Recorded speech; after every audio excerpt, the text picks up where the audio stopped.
ضیاء الرحمان صاحب، جو اب مرزا آفریدی صاحب کی شخصیت ہے، مطلب یہ تقریباً پی ایم ایل این سے ان کا آغاز ہے، اس سے پہلے بھی تو کیا پی ٹی آئی نے ان کو دوبارہ نامینیٹ اگر کیا ہے، ظاہر ہے جس کی ابھی حتمی لسٹ تو آ جائے گی، مگر نام سننے میں آیا ہے، تو کیا راز ہے اس کے پیچھے؟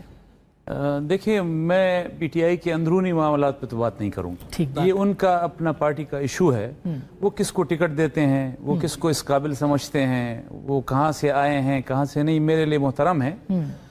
میرے لیے کنسرن کا پوائنٹ اور ہے، اور وہ یہ ہے کہ جس طرح آج علی ظفر صاحب میرے بڑے بھی ہیں، محترم بھی ہیں، ان کا جس گھر سے تعلق ہے وہ گھر میرے لیے محترم ہے. لیکن جس طرح آج وہ ابھی فرما رہے تھے کہ جی جس طرح علی امین نے وہاں پہ 90 دن کا اعلان کیا، اور پھر آج پھر بات جو ہے وہی اگست کی بات ہو رہی ہے، تو میری دعا ہے کہ کل کو پھر یہ نہ ہو کہ ایک مہینے کے بعد جب سینٹ کا الیکشن ہو جائے، 2 ہفتے کے بعد، 3 ہفتے کے بعد، اور پھر پتہ چلے کہ جی ہدایات کچھ اور تھیں اور یہاں پر سامنے کچھ اور لایا گیا.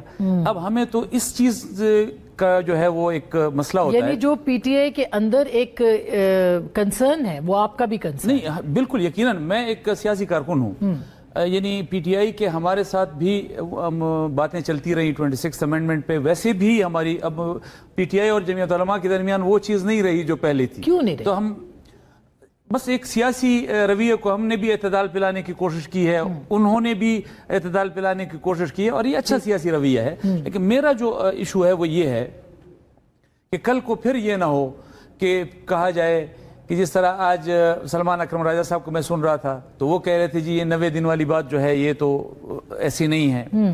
میں سلمان اکرم راجہ صاحب کو سن رہا تھا تو عالیہ حمزہ صاحبہ کے بارے میں جو جس طرح وہ بات کر رہے تھے، یہ ان کے اندرونی معاملات ہیں. میرا پوائنٹ ایک سیاسی کارکن کی حیثیت سے جو کنسرن ہے وہ یہ ہے کہ اللہ کرے کہ جو لسٹ آج حتمی ہو کر سامنے آئی ہے، کل کو پھر اس کو جب ویریفیکیشن ضرورت پڑے تو تب بھی وہی ہو اور کہا جائے کہ جی عمران خان صاحب نے یہی لسٹ بتائی تھی، کوئی اور لسٹ نہیں تھی. تو میں تو صرف اتنا سا اس پہ کامنٹ کر سکتا ہوں. باقی پی ٹی آئی ہے، وہ جس کو بھی اپنا کینڈیڈیٹ نامینیٹ کرے، ہمیں اس سے کوئی اچھا، یہ کافی امپورٹنٹ بات ہے.